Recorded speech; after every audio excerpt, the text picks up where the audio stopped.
தம்பி லிடியன் நாதஸ்வரம், நீங்கள் அடுத்த வருஷம் சிம்பொனி இசை வெளியிட போகிறதா சொல்லியிருந்தீங்க. ரொம்ப சந்தோஷம். அதுக்கப்புறம் ஒரு சிம்பொனியில் 500 சிம்பொனி நான் வெளியிட போகிறேன். ஏற்கனவே ஒரு கம்போசர் 340 பண்ணியிருக்காரு, நான் 500 பண்ண போகிறேன் அப்படின்லாம் நீங்கள் சொல்லியிருக்கீங்க ஒரு டிவி இன்டர்வியூவில். ரொம்ப சந்தோஷம். ஆனால் அது சொல்கிறதுக்கு உண்டான நேரம் அது கிடையாது. உங்களுக்கு இசை தெரிஞ்ச அளவுக்கு இங்கீதம் தெரியல அப்படின்னு தான் சொல்லணும். முறுக்கு உங்களுக்காக சுட்டு கொண்டு வரணும். நீங்கள் இன்னொருத்தர்கிட்ட இருக்கிற முறுக்கை தட்டி பிடுங்கி சாப்பிடக்கூடாது. இன்னைக்கு உள்ள தலைமுறைக்கு பெற்றவங்க அவங்க பிள்ளைங்களுக்கு என்னென்ன வேணுமோ அதெல்லாம் எந்தவித குறையும் இல்லாமல் 100% செஞ்சு கொடுக்குறாங்க. எல்லா வசதிகளும் அவங்க படிப்பாகட்டும், அதுக்கப்புறம் எக்ஸ்ட்ரா கரிக்குலர் ஆக்டிவிட்டீஸ் ஆகட்டும், எல்லா விதத்துலையுமே பணமும் செலவு பண்ணுறாங்க. அவங்களுக்கு கோச்சிங் கிளாஸ் கூட்டு போகிறதோ இல்லை டியூஷன் கூட்டு போகிறதோ எல்லாமே அவங்க அம்மா அப்பா முன்ன நின்று பார்க்குறாங்க. அதனால் இந்த காலத்து பிள்ளைகள் ஒரு துறையில் மேலே வர்றது அப்படின்றது ஆச்சரியப்படுறதுக்கு இல்லை. அதில் பெருசாக ஒன்றும் சொல்கிறதுக்கு இல்லை. ஆனால் 50 வருஷத்துக்கு முன்னாடி அப்படி கிடையாது.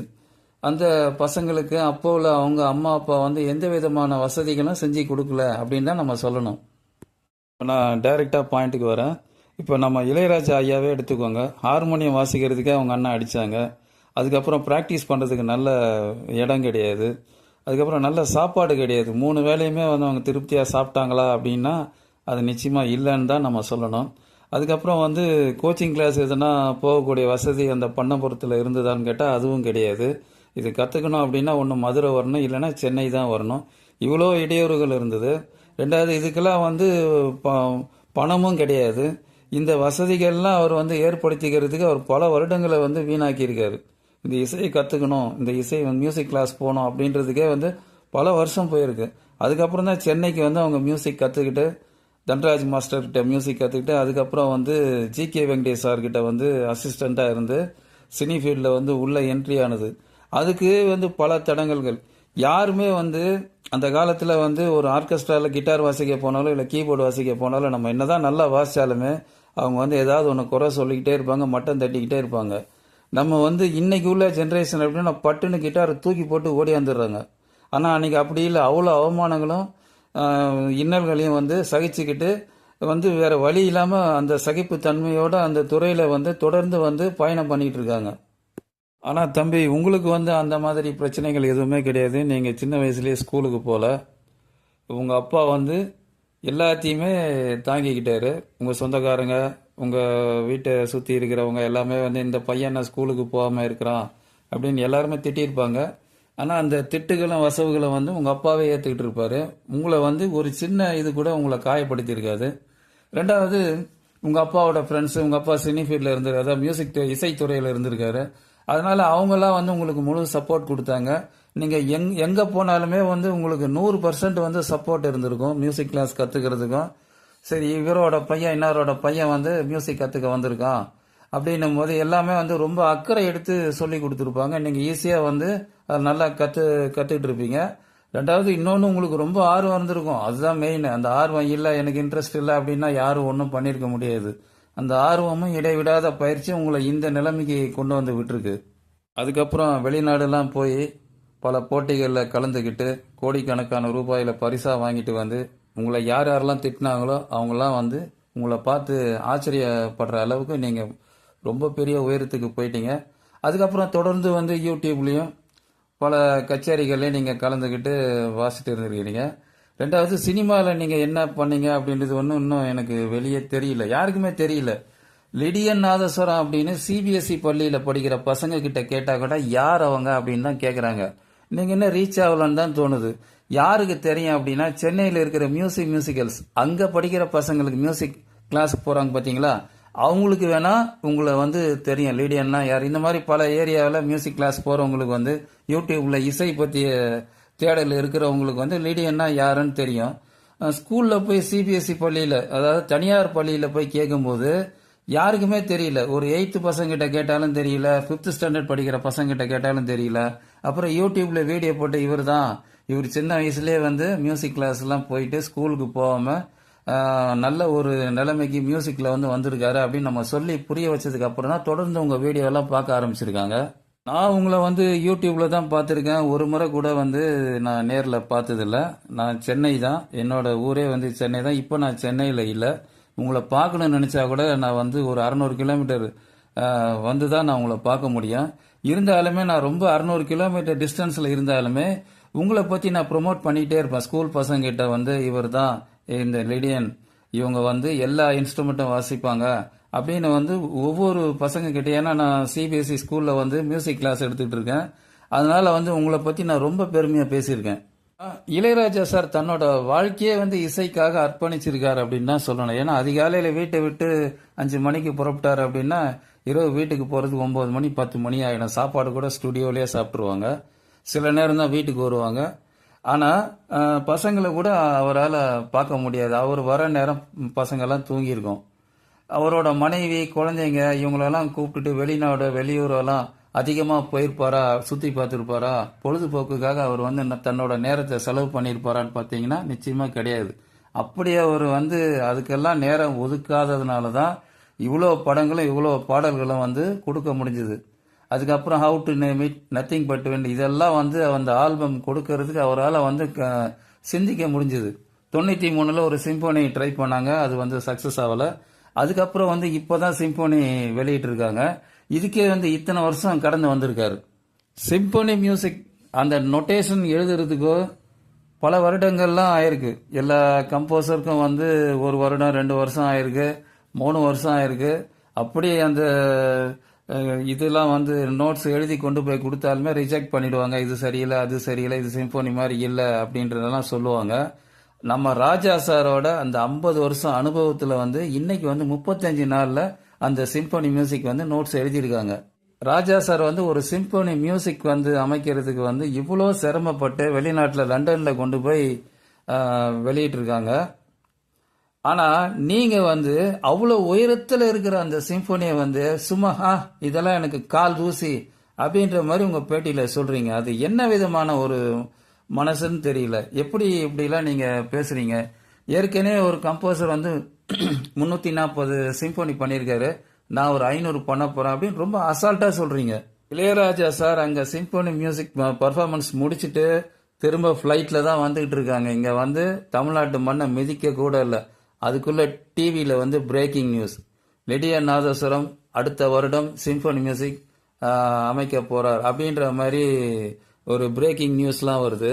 வந்து இதுவா நேரம் நீங்கள் சிம்போனி மியூசிக் பண்ணுறதோ இல்லை வந்து மியூசிக் டைரக்டர் பெரிய லெவலில் ஆகிறதோ இங்கே தமிழ்நாட்டு மக்கள் யாருக்குமே வந்து ஒரு கடுகளவு கூட பொறாமையாக எதுவுமே கெட்ட எண்ணமோ கிடையாது. ஆனால் அதுக்கு இதுவா நேரம் ஒரு சிம்போனி அப்படின்றது ஒரு உச்சத்தில் இருக்குது அப்படின்னு நினச்சிக்கிட்டு அதை போய் ஒரு தமிழர் வந்து சாதிச்சுட்டு வராரு அப்படின்னு நாங்கள்லாம் பெருமையாக நினச்சிக்கிட்டு இருக்கோம்.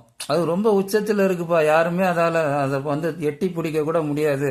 வெளிநாட்டுக்காரங்களுக்கு தான் அது வந்து சாத்தியம், தமிழர்களுக்கு வந்து அது சாத்தியம் கிடையாது. அப்போ ஒரு தமிழராக வந்து இளையராஜா ஐயா வந்து இப்போ அதை சாதிச்சுட்டு நிரூபிச்சுட்டு வரார் அப்படின்னு நாங்கள் நினச்சிக்கிட்டு இருக்கும்போது நீங்கள் என்ன சொல்கிறீங்க? அதை வந்து தவிடு பொடியாக்குறீங்க.